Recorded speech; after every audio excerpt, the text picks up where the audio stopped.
So first question on here is, do we need to know web development before we can launch our SEO agency?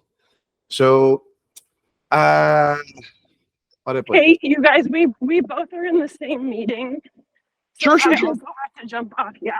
Yeah, yeah. Thank you, though. Thank you for Okay. joining. Thanks. Thank you. Bye. Okay.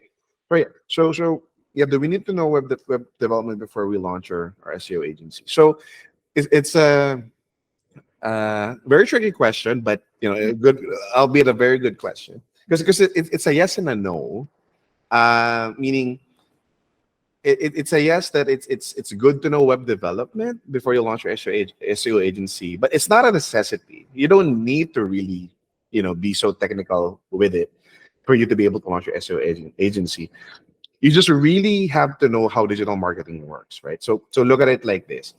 The most important part of digital marketing is actually the way you conceptualize the strategy, right? So if you know how each element of your website works to generate the leads, and then you just have to leave the actual tech work to your devs, right? I mean, if you can do the actual tech work, that's also great for you, right? But that's not the most important thing, right? Business acumen is actually what is required for you before you start the SEO agency, because, well, it's a business. You have to be able to run it, um, of course, with producing profit at minimal costs, right?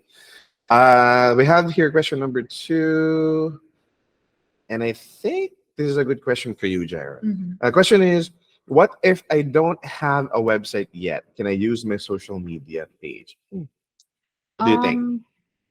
Technically, yes, but there's no strict rule in Mhm. terms of that.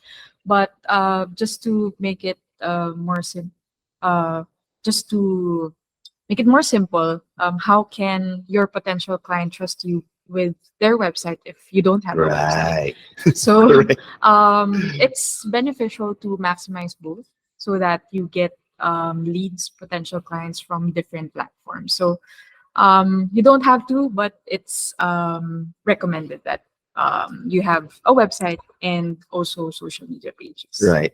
And to add to that, that's a great way to clarify, Jared. And to add to that, if you have competitors, right, and your competitors have website, Yeah. right? So no, you need to have your own website, because it's what digital marketing is about, right? You need to have a website. So as a provider of digital marketing, you need to have your own, right?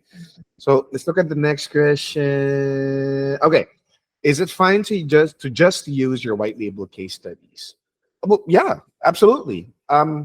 Again, we have them available in the dashboard for download, or you could talk to our account manager to get copies of it, of the white label case studies.